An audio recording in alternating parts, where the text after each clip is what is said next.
The broadcast is now starting. All attendees are in listen-only mode.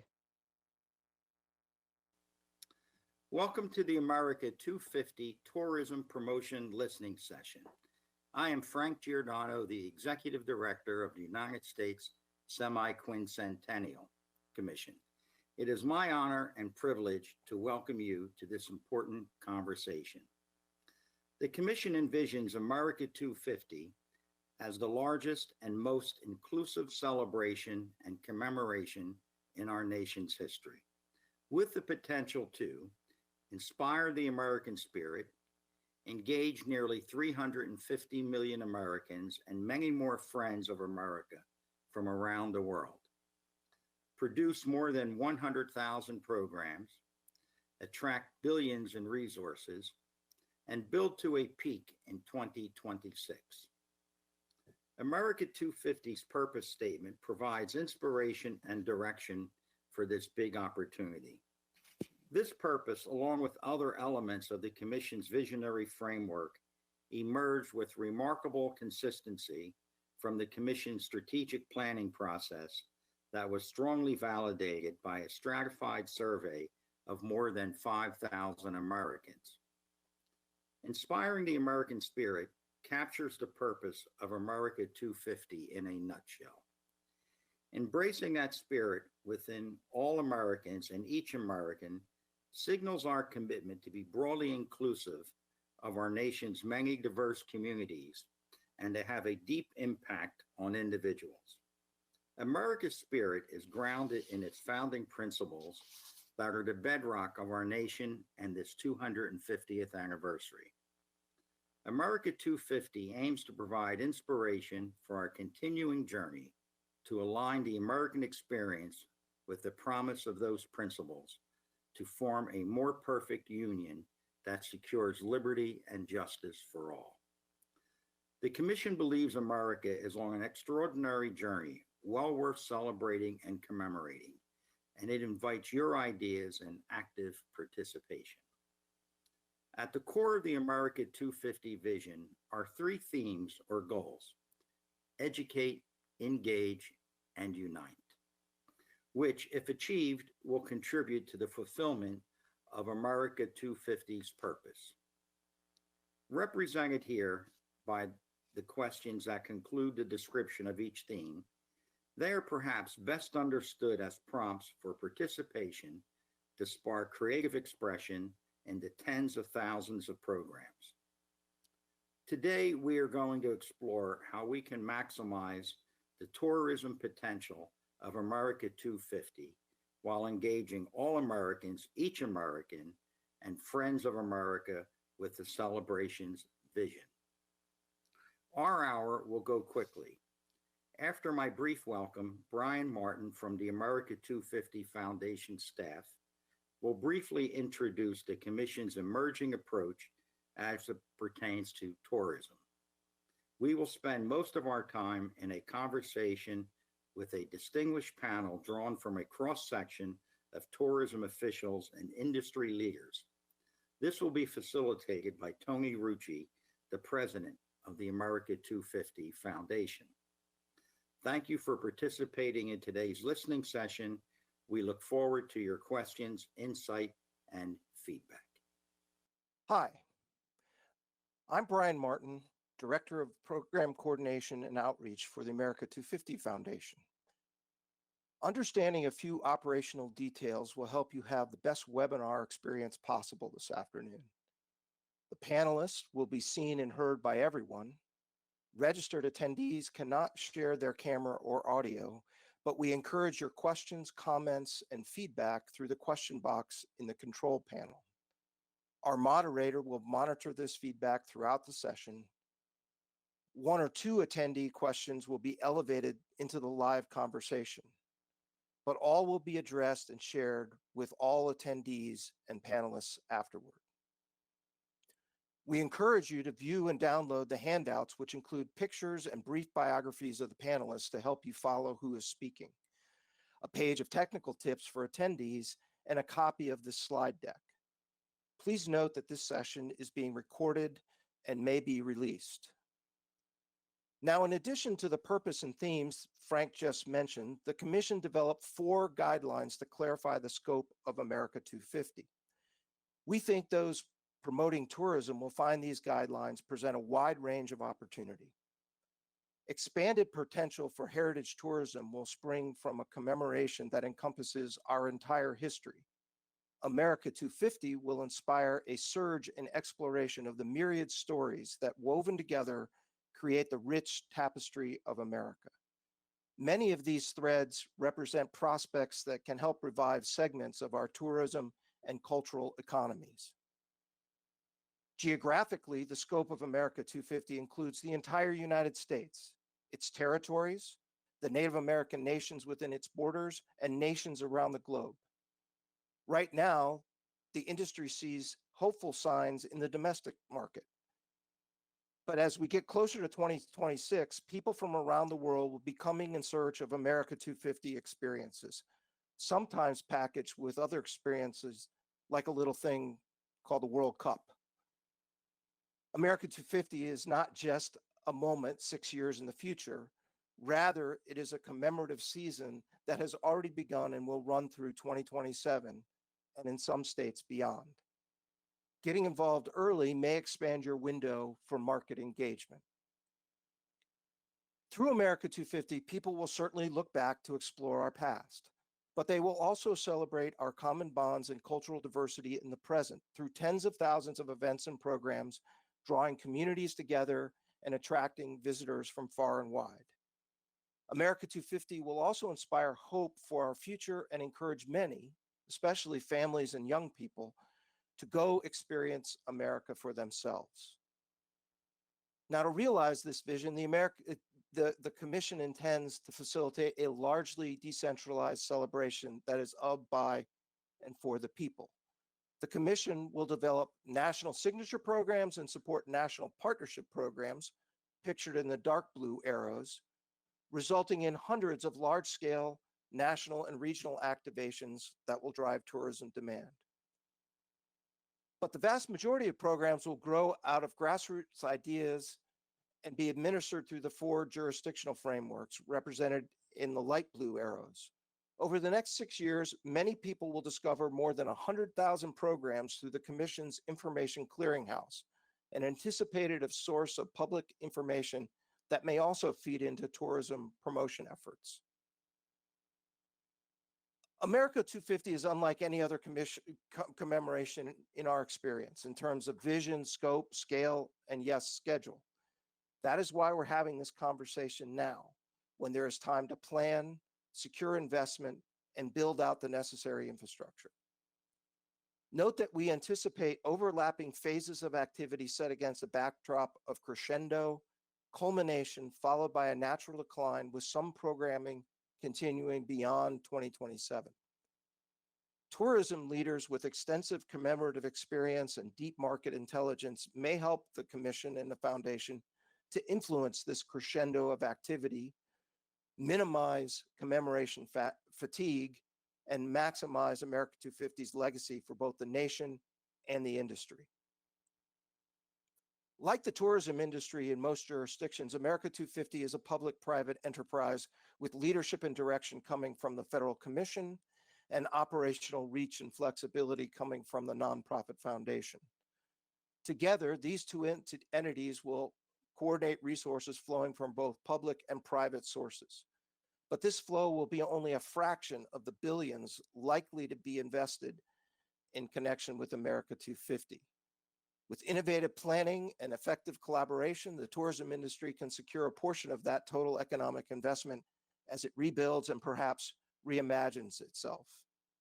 So now let's begin this important conversation to boost your industry while realizing America 250's vision. Tony? Welcome to our panelists, as well as welcome to all of our attendees. As Brian mentioned, I'm Tony Rucci. I'm the president of the America 250 Foundation. And again, I want to extend my thanks to all of you who are participating today. Very briefly, why are we holding listening sessions like this? Brian mentioned we've already done a national survey of over 5,000 Americans, which was very illuminating about America 250. We've also met thus far with over 150 national organizations to gain their input. But ultimately, we need to begin to hear from people across the country. And that has to be diverse input from all the states in the union and from local communities in particular. Brian mentioned the 100,000 programs we envision being generated through this. Only about 10 or 12 of those will be national programs that are actually hosted and sponsored by the commission itself. All the rest of the programs around the country will either be conducted by some of the federal agencies, but 90% of them are going to occur at the state and the local level, which is why we think this listening session and the attendees here and our panelists are so critical to what we're trying to do. And in addition, we think there's a very clear opportunity here between America 250 and all of the state tourism activities that we know have been impacted by the national health crisis over the last 7 or 8 months. And we believe that America 250 can help state tourism boards to begin to leverage back some of their tourism trade. So what we have done today is we have invited 7 tourism leaders who come from federal agencies, states, industry, and some market segments. They've all done this voluntarily. And if I may, since I think we're going to be in good shape on time, let me just very briefly introduce you to our panelists. First up is Cody Aiden. He's Executive Director for the Utah Tourism Industry Association. Next up is Stephanie Jones. She is the founder and CEO of the National Blacks in Travel and Tourism Collaborative. Next up is Donald Ledbetter. He is the National Tourism Program Manager for the National Park Service. Next up is Carrie Lepore, who is Deputy Secretary of Marketing, Tourism, and Film for the state of Pennsylvania. Next up is John Ricks, who is the Executive Director for Nebraska Tourism. Next up is Sherry Rupert. She is Executive Director of the American Indian Alaska Native Tourism Association. And our final panelist is Jeff Vassar, who is Executive Director of the New Jersey Division of Travel and Tourism. You have access to their bios, and I would encourage you to take a quick look at those when you have a chance, our attendees, simply because these folks have been doing what they do so well for a long time. So what are we going to try and do today? For the attendees, you will notice on your screen that there is a drop-down box or a box on the far right side of your screen. At the very top, for example, there's an arrow and an orange box. It says attendees. Down below that are some gray bars that talk about audio, webcam, questions. I want to call your attention to the questions gray bar. If you click on the arrow, you would be able in the drop-down box to type in a question that you would like to pose to the panel. And again, between Rebecca and I, we'll be monitoring that throughout the remainder of our time today, and we will pose some of those questions to our panelists in real time. So please take the opportunity as you have questions to go ahead and enter them into the control panel. With that, we can go ahead and jump in. By the way, coming away from this session, for those of you who have not had a chance to do so, the America 250 Commission filed a required report to the president. That was submitted to the White House in December of 2019 and was presented to Vice President Pence in the White House a couple of weeks later. If you get a chance, it's an impressive document, but it's 267 pages. However, the first 17 pages are a terrific executive summary of what the America 250 Commission is all about. So for any of you who have an interest after this session, you might want to just take a look at those first 17 pages. Earlier, our executive director, Frank Giordano, talked about today's topic. How can we maximize the tourism potential of America 250 while also addressing these key goals of engaging all Americans, each American, and friends of America, even outside the borders of the United States? We've identified 6 questions. 3 of them are about the opportunities that America 250 provides for state tourism. 3 of them are about some of the challenges that will face states as they try to put together their own America 250 programs. So with that, I will jump into the first of our 6 questions. We've asked each of our panelists to indicate the questions that they would like to address. So I'll be posing those first. But again, for any of you who have questions and want to put it into the control panel box, please feel free to do that. Okay. First question, an opportunity.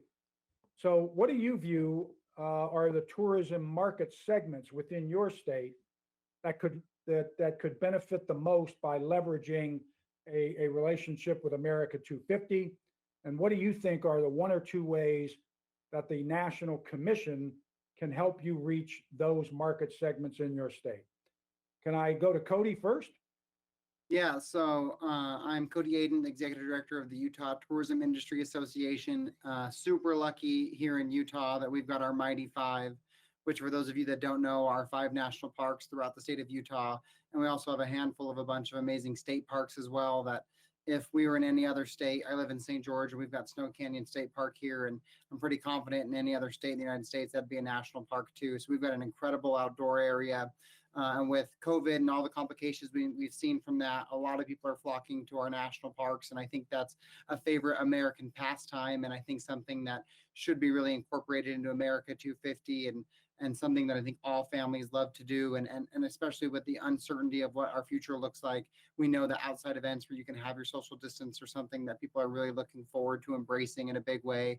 And so I think if the institution can just work with our national and state parks to make sure that they're included in the program and have something unique and special and commemorative that they can experience while also taking in our incredible national and state parks throughout our state and all of our other states as well, I think it'll be an exciting way to commemorate the 250 years.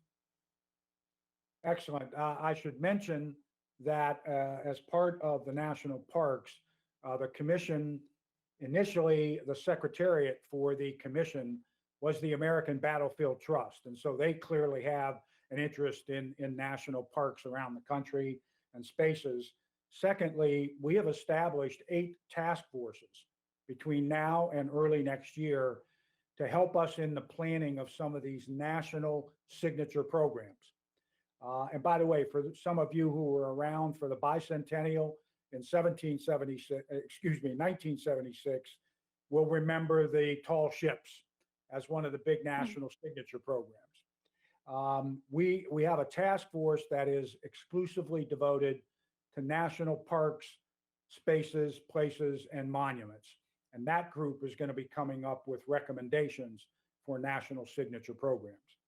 So the tie-in to national parks and spaces is undeniable here. So thanks, Cody. Next up, Stephanie, can you address that one? What are the segments you think could benefit from co-branding with America 250? Absolutely. Well, we all live in a multicultural America. So it is very essential for America 250 to ensure that there is diversity, inclusion, and representation for the various cultures that are represented in the US, including the African Americans, Native Americans, Asian Americans, Latin Americans. I think it's really critical, especially from a tourism perspective, that we showcase, again, multicultural America, and that we also create opportunities for those micro-local, multicultural businesses and communities to be amplified during America 250. And when I say amplified, I mean that they are included in the promotions, that there are activations within those smaller communities, that those small businesses are involved in whatever celebrations are taking place within their destinations, so that there is economic benefit driving into those smaller businesses as well as those multicultural communities. What one thing can the commission do? Well, I think you started off great by making certain that there is representation here on this platform, including myself and Sherry representing Native Americans, and my company representing Blacks in Travel and Tourism. So I think the commission should look at other national tourism organizations that represent Asian Americans, Latin Americans, and any other multicultural audience that represents tourism. And let's invite them to the table so that as national organizations who represent these various multicultural stakeholders, we can develop a strategy alongside America 250 to make certain that there is engagement throughout the planning and the execution of all of the activities that are going to be going on from 2022 through 2026. Excellent. Thanks, Stephanie. And related to that, it's probably very worth mentioning, and a question just popped up on the screen as well. We are working with all 50 states, the governor's offices in all 50 states, as well as all the territories and Washington, D.C. and Puerto Rico, to encourage every state to create its own America 250 Commission.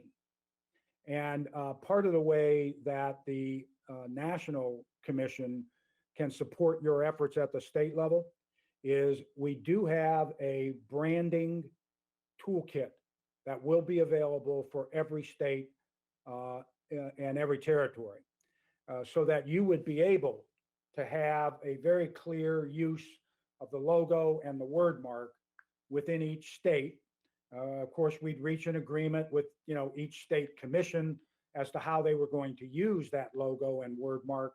But every state in the union will have the opportunity to take that toolkit essentially at a basic level for no charge and begin to use the logo and the word mark at the national and state level to promote tourism in their state. So I think that's a very important benefit that could be leveraged by the states with the National Commission. Next up, a challenge. How might tourism initiatives in your state provide economic benefits as well as supporting America 250 goals to include each American, an understanding of our history, and building unity across the United States? That was one of our big 3 themes: educate, engage, and unite. In our national survey was the most often mentioned priority by over 5,000 Americans, that America 250 should promote unity. So how can this thing promote benefits economically in your state, but also achieve some of these goals of unity among each American? Let me go first to Sherry. Can you address that one? Sure. Can you hear me okay? We can, Sherry. Okay. So my name is Sherry Rupert, and I'm the CEO for the American Indian and Alaska Native Tourism Association.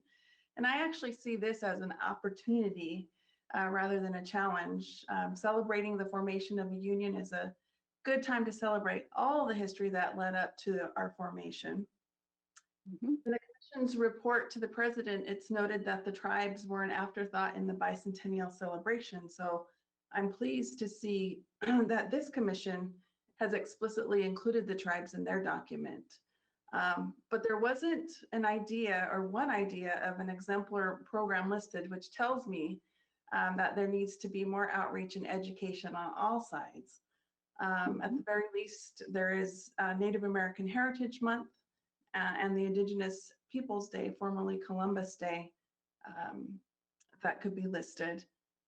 During the Lewis and Clark Bicentennial, their commission actively worked with the nation's tribes and provided financial support for programs like the Tent of Many Voices that included presentations from many of the tribes along the trail, and the publication of Enough Good People with the voices of tribal people along the trail. Outreach by the National Park Service encouraged involvement by tribal leaders, but they were skeptical at first. Gerard Baker, a Mandan Hidatsa tribal member who was also superintendent of the Lewis and Clark National Historic Trail at the time, said a primary component is the Indian communities. He spent 3 years talking to tribes along the route, and eventually tribal leaders formed a circle of tribal advisors who came to see the bicentennial as a chance to tell their stories and benefit economically from tourism. So I think this is a great model on how America 250 could work with the nation's tribes. And also, I think the stories that remain untold are the most interesting and compelling, and are the stories that will draw visitors back to the United States to see, learn, and experience the full American story. And we can't have a complete understanding of our history without all voices included in the telling, and we can't build unity without all voices included in working towards unity. Excellent. And I'm particularly pleased that you mentioned this concept of allowing people, providing an opportunity for people to tell their stories. And I can tell you that we have a number of initiatives underway, both with our website, our social media sites, and Twitter, Facebook, and Instagram, where we are very much going to invite any American who would choose to do so in various different places and at various different times to tell their stories. And we know some of the federal agencies are beginning to curate an entire portfolio of Americans telling their stories. This idea of including the voice of individual Americans, we think is a very powerful way to help celebrate America 250. So great thought on that one. John from Nebraska, how can America 250 support unity and understanding among each American in your state? Well, I think that most importantly, and this is maybe a little structural right now, and what I mean by that is I'm happy, Tony, that you're reaching out to the tourism industry. It's arguably one of the biggest industries in this country and in the world, basically. So we have networks and people set up across the country. We're working with U.S. Travel and the National Council of State Travel Directors that Jeff and I are automatically members of, and Brand USA, Destinations International. Know that there's already a very large and deep tourism industry in this country that has contacts everywhere. And I think that done properly, we'll be really excited about everything going on here. Tourism is an economic driver. It creates jobs, actually helps grow communities. And we're really, just in reviewing the information initially, we're really pleased because I think this is where it goes hand in gloves, that tourism is a grassroots industry. It's built from the community up. Tourism was really evolved out of people wanting to show their community off to others. The quality of life there in a particular place was so great or whatever. They say, hey, we can invite other people to come here. So that's how it's really a grassroots effort. And to see that as America 250 is evolving, it's also a grassroots effort. So we're excited about that. And I think those are kinds of things that we can pursue along the way. And it's truly, and I know we're going to talk in a few minutes about coming out of the pandemic, but it's truly a way to invite Americans. For example, here in Nebraska, we have, there's the Oregon Trail and Lewis and Clark, and homesteading was born here, and the opening up of the West. And all those things are so very interesting to really anybody. So just packaged right and promoted correctly, we can create the economics of it, which is getting somebody to stay overnight in a bed, but they have to go out and enjoy and explore and adventure. And I think that the themes that I've read through the America 250 thing, the proposals and the documents are all about exactly that: learning, meeting other people, and all those kinds of things, I think, automatically build unity, and moving forward. So we're looking forward to being involved.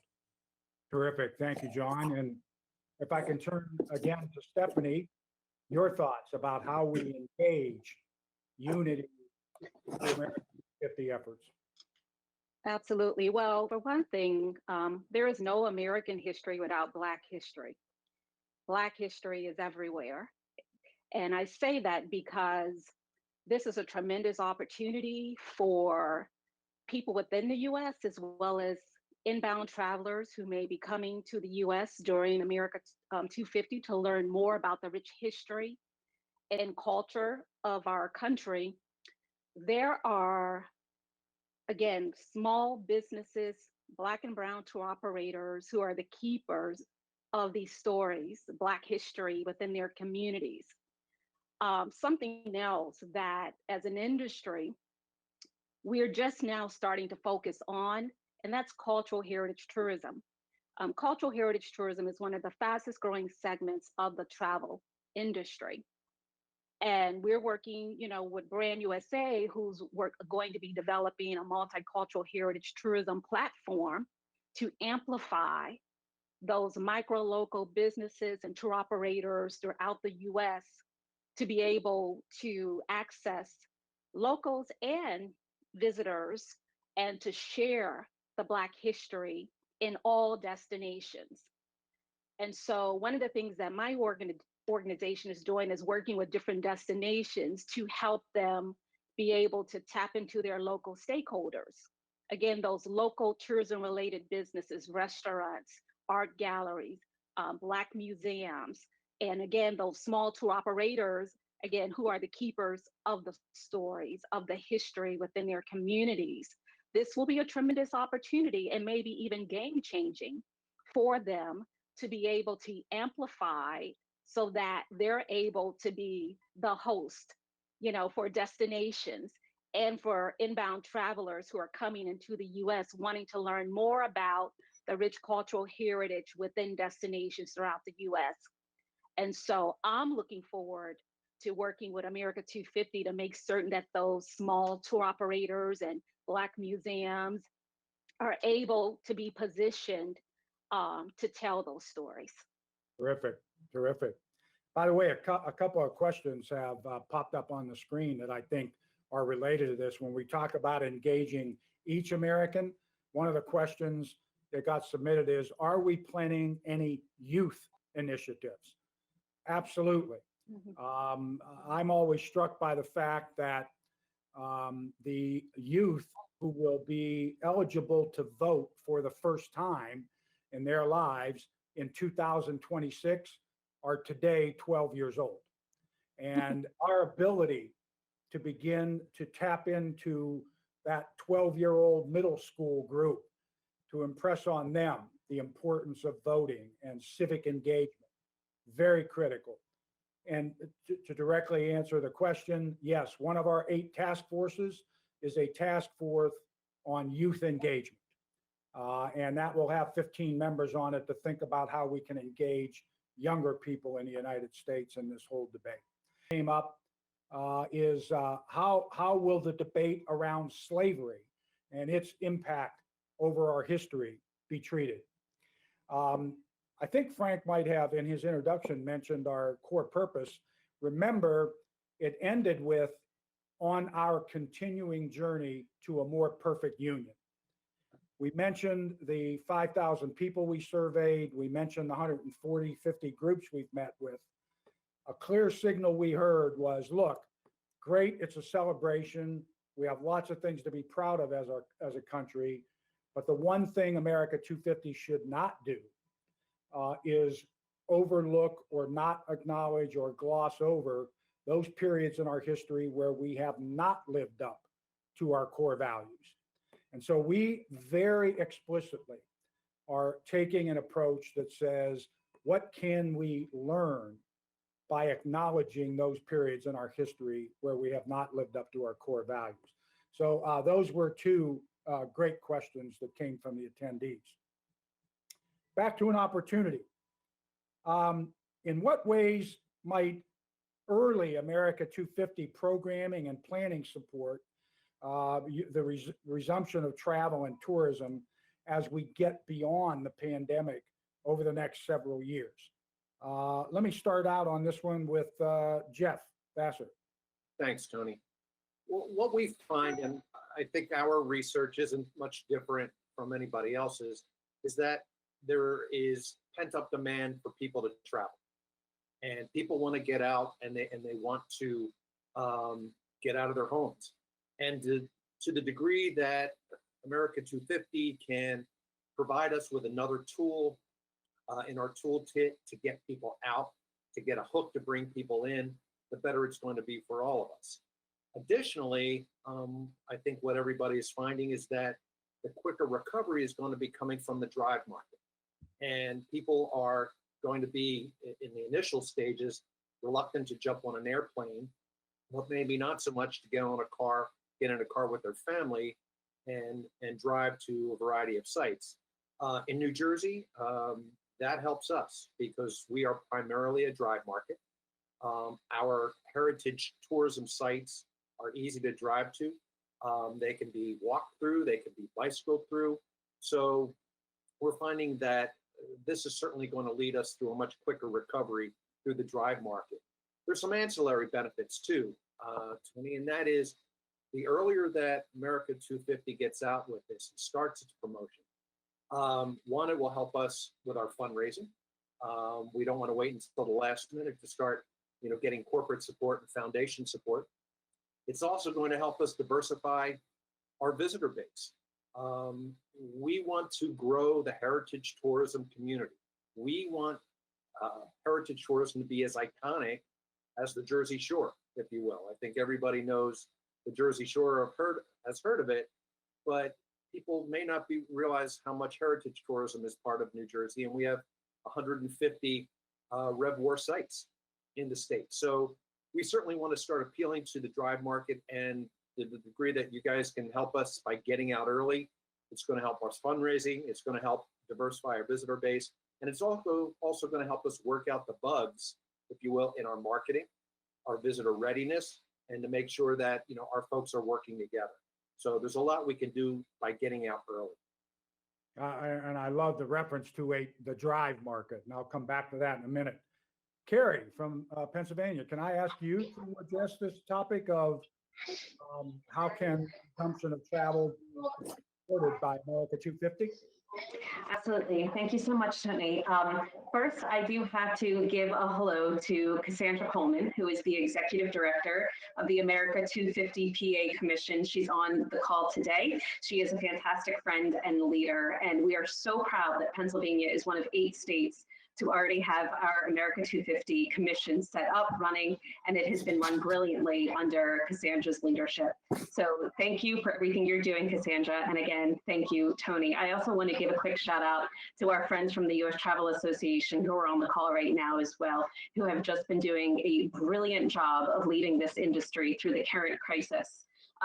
Roger Dow and our good friend and partner Nan has just, again, I can't heap enough praise upon this organization and all of the work that they've been doing to make sure that tourism in our industry is represented in all federal conversations right now around recovery and resiliency. So again, thank you for all of your friendship and partnership and leadership through the past 6-7 months. Feels like much longer than that. I also want to just touch on something from the previous question, if you don't mind. Travel at its core is a vehicle for change, whether that's social change or whatever type of change it is. It's an opportunity for discovery. It's an opportunity to experience, to learn, to share, and again, unite. So it's so exciting that you are engaging with the industry when you are, because there is so much mission alignment between what you're trying to accomplish in America 250 and the core truths that we live every day in promoting tourism. I think especially where we are right now as a country, looking to have these conversations and to figure out a way that tourism can be a part of the solutions to unify the country through these different shared cultural experiences, many of which we're talking about right now. U.S. travel, Roger Dow constantly is saying and banging the drum that this is the current pandemic is the worst crisis that this industry has ever seen. We need every tool in our toolbox, to quote my friend Jeff over there. So this is a fantastic opportunity for us to extend another invite to consumers to travel our state. We are so lucky in Pennsylvania to be home of Philadelphia, the birth of democracy, Valley Forge, Gettysburg, Fort Ligonier, the birth of the Industrial Revolution along the rivers in Pittsburgh. We have so much history and are so woven into the fabric of America that we're really excited to start early and to start now mobilizing as a state and our destination marketing organizations now as a state to come up where we really have time to put together meaningful packages. I think something that we've learned during the current pandemic is there is interest, pent-up interest for people to road trip. There is a sense of nostalgia that I think so many Americans are feeling right now. And what is more nostalgic than an old-fashioned American road trip? So we're really excited. Pennsylvania is perfectly positioned to take advantage of these current trends. But we've also seen that people still want to have these experiences, even if it's in the comfort and safety of their own home.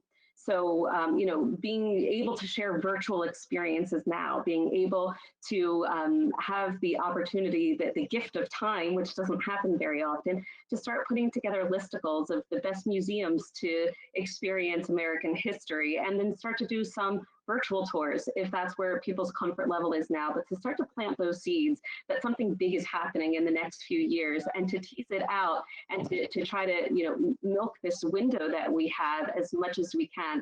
So whether it's listicles of museums to see American art, or opportunities to learn about America's culture through culinary tourism, through you know, walking hallowed grounds, whatever it is, I think that it is something that in Pennsylvania we're just very, very excited and think we're perfectly positioned to really play a significant role in this celebration.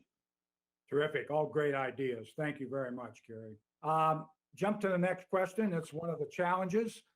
You know, America 250, if you haven't gotten that impression from Brian's presentation, we think is going to be monumental in scale.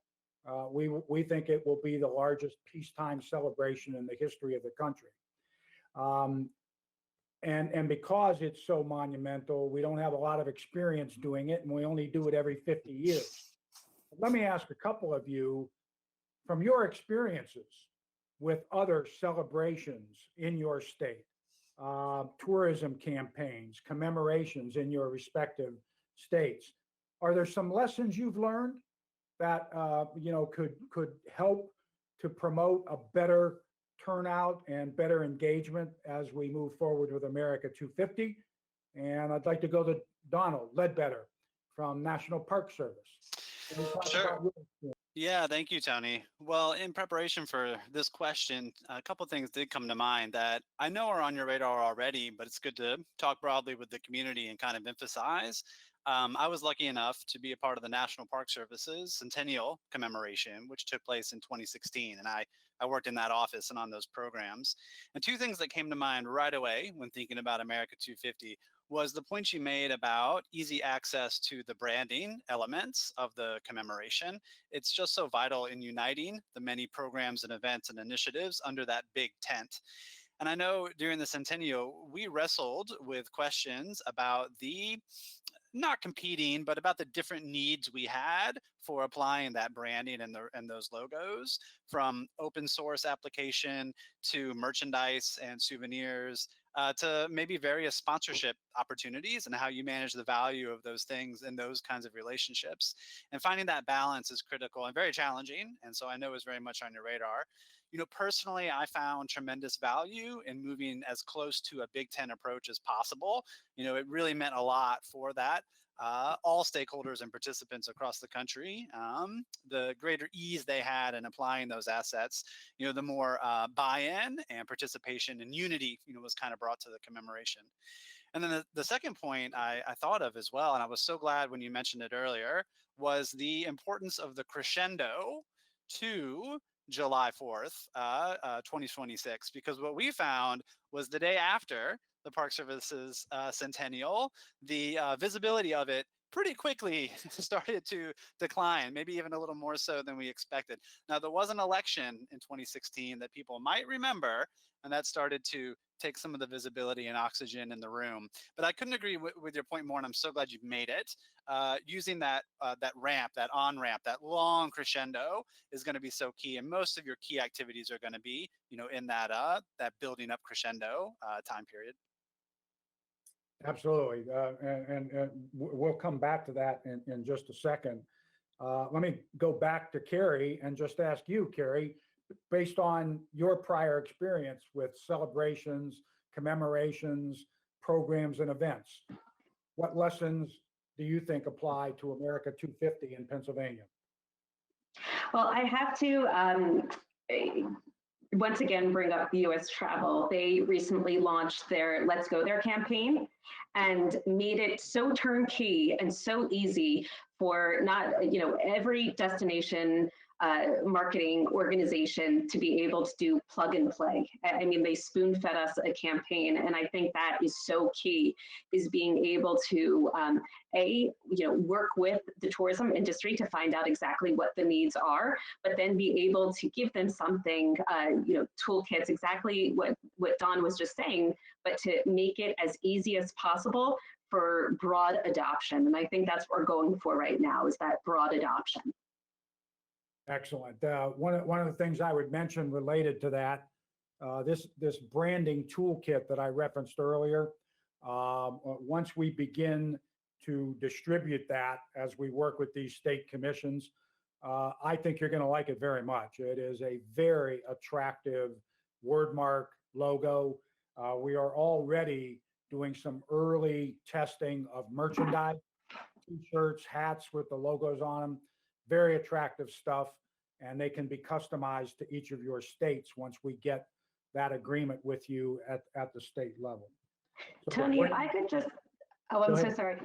One other thought that I kind of just had would also be interesting to see how states can work together to create some packaged experience as well. Are there any common themes that could run through, different regions of the country, nationally or something like that, that we can also all tap into, working through U.S. Travel, National Council of State Tourism Directors, whatever it is, but is there some sort of, a handful of themes of road trips that we can all put itineraries together or packages or something like that, and everybody be able to promote? Tony, this is Stephanie. If I could just quickly add something, especially since we have state representatives on this panel as well. One of the things, I'm down in South Florida, and earlier this year, which it doesn't even seem like it, Miami hosted the Super Bowl. And so what I really want to emphasize is business opportunities for minority businesses to be able to participate in any statewide or state planned celebrations or activities. One of the things that I really appreciated about the Super Bowl committee is probably about a year and a half in advance, they started hosting a series of what I call opportunity forums for businesses, for minority businesses. And so I say that because this is an opportunity for state offices to help small businesses become certified, so that, again, you can guarantee that a certain percentage of business opportunities will be able to go to those minority suppliers as vendors, whether it's restaurants, whether it's events companies, whether it's entertainment. So I think that's a great way to be proactive in ensuring that there is diversity and inclusion of your local stakeholders who are engaged within your state celebrations from a business perspective as well. And to the extent that we do that leading up to America 250, that can also have a long-lasting legacy effect. If we help these businesses to gain traction that can last well beyond 2026. Absolutely. Let me ask about infrastructure initiatives. In other words, from a technology standpoint, a state infrastructure standpoint, logistics, what kind of infrastructure initiatives do you think your states, organizations could be undertaking now to really help boost tourism between now and 2026? Cody, can I come back to you on that question? Yes, of course. So as I talked about before, being in Utah, we're really fortunate to have this really robust outside entertainment with all of our national and state parks. But where we're really hurt right now is our metropolitan cities. So we just built a really beautiful brand new airport that just opened up a couple weeks ago. And our daily travel has gone down from an average of 30,000 people a day to only 10,000. And our convention business is basically gone all the way through 2021. And so if there's any way to get events going again in our metropolitan cities and using our convention centers around in all of our different states. And Jeff talked about drive traffic, and we don't, the surveys that we have show that 51% of people won't travel until there's a vaccine for COVID. And so on an airplane, that is. And so that's really affecting all of our metropolitan areas. And we've got a huge ski market in Utah that relies really heavily on people traveling in on airplanes. And so we're going to see a huge reduction in that. And that's obviously a great way to take in the mountains here in Utah as well. And so if there's any way to support our metropolitan communities or urban landscapes through the Utah 250, that's something that as you're working to create events and get things prepared for the event, if there's a way to put events in our urban cities, that would be super helpful as they've taken the largest hit. All of our hotels that survive on convention centers, their occupancy is below 25%, and there's no business travel either, because just like ourselves, we're having meetings on Zoom, and so all of the weekly business travel is pretty much non-existent either. And with some of our state restrictions in our urban areas, like our pools in Salt Lake just barely opened last week, and so they really weren't able to get any leisure travel as well. And so that's an area where you could really use some support as you're in your planning process. Terrific. Let me ask Jeff, and then I'll come back to you, John. Jeff, would you like to address the infrastructure question? Sure. As my friend Carrie from Pennsylvania laid out her organizational infrastructure, similarly, last year in New Jersey, our state legislature put together a public-private partnership between the New Jersey Historical Commission and the private firm called Crossroads of the American Revolution. So last year they got up and organized, and they brought in a team led by Janice Sellinger.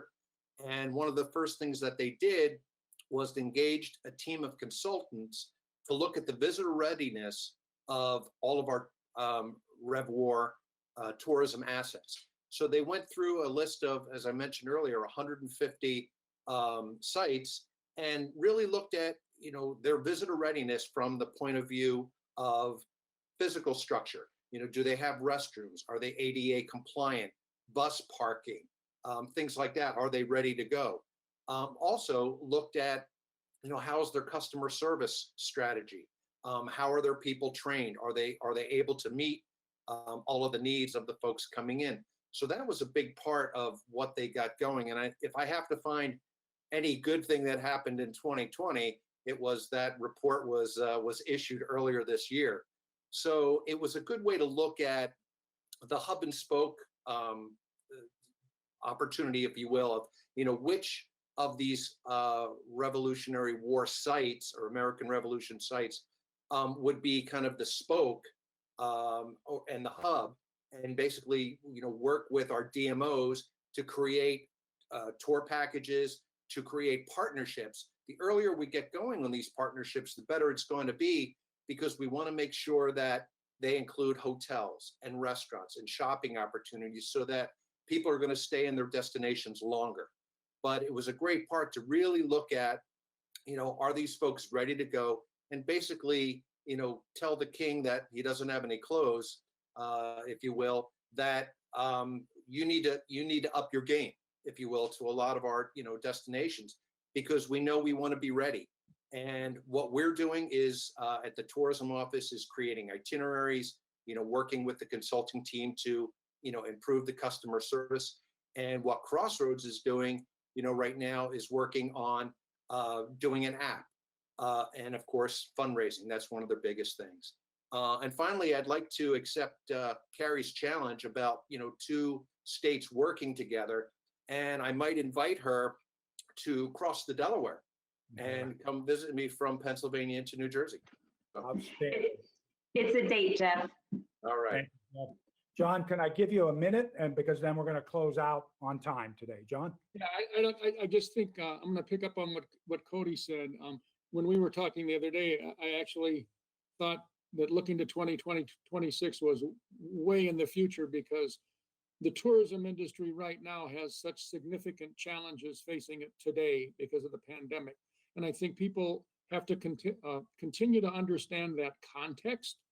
And then when I was thinking about it overnight, I realized that maybe this whole America 250 thing is really just a blessing in disguise, because we know here in Nebraska, for example, and every state could tell you a different story, that it's going to take us a while to get back to where we were at the end of last year.